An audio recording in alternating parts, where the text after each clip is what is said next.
Well, welcome back to another week of Fridays in the Field, brought to you by FNBO, the Great Big Small Bank. And we're circling back around to near Henderson, Nebraska with our grower, Matt Hiebner. And Matt, corn looking a little bit different than the last time we checked in a little over a month ago. Just give us an update on some of the changes that have been happening across your operation. Yeah, so last week was a pretty big week. We got, corn was finally tall enough to start ridging. Got all of our ridging done and all of our post spraying done. So we should be pretty well done with field work on the corn side now. This week we're getting all the pivots and pipe fired up, getting the corn some water. We missed all the rains the last couple weeks, and so we're pretty dry. Most of our corn is between that V6 and V9 stage right now, so moving along pretty well. The stuff we've gotten water to so far is really perked up and taken off this week already.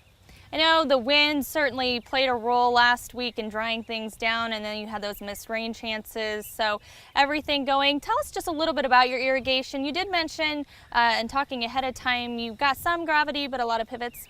Yep, so we're primarily, I'd say 80% of our ground is irrigated by a pivot, and then about probably 10% is, or less than that, is drip irrigation, which is actually the field we're in right now. And then we got a couple fields that are still irrigated by gravity, and then gravity pivot corners as well. Let's talk about this field, because one of the things that I really wanted to touch on throughout this growing season with you, you do some relay cropping, and you've got some beans here in between your corn crop. Give us an update on how that's going.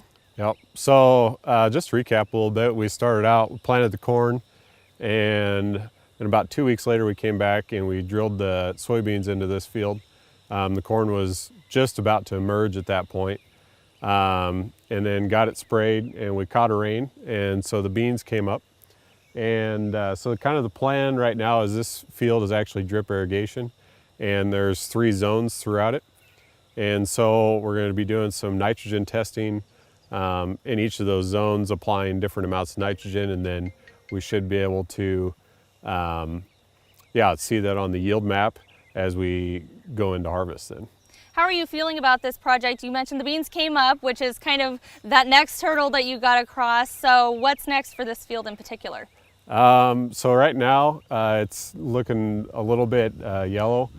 We think the soybeans kind of took up all the nitrogen that we applied early on, and so now we're going to start pumping some nitrogen to it. We're hoping the corn kind of overcomes the soybeans, and the soybeans stop taking the nitrogen up, and the corn can start feeding off some of those nodules that the soybeans have created so far. Let's talk about some of your other fields. I know you primarily have corn, and you mentioned some of the irrigation that you do there. How are other things looking across your farm?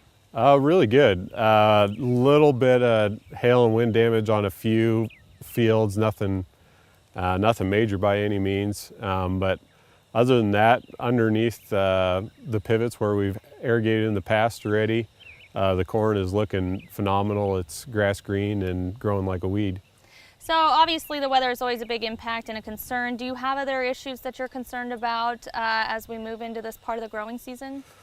Right now, we just got done scouting all the fields yesterday. Everything's looking really good, not seeing any disease or insect pressure at this point. So yeah, primarily it's just irrigation, and we're starting to fertigate this week and get that second shot of nitrogen to our corn.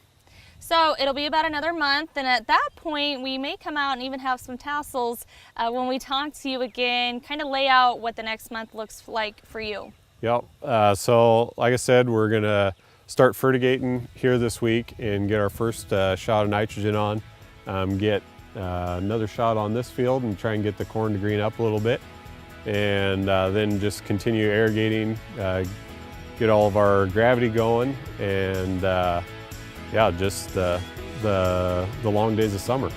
Absolutely. Well, that's it for another edition of Fridays in the Field. We'll catch up again with Matt here in about a month. And Fridays in the Field, of course, brought to you by FNBO, the Great Big Small Bank.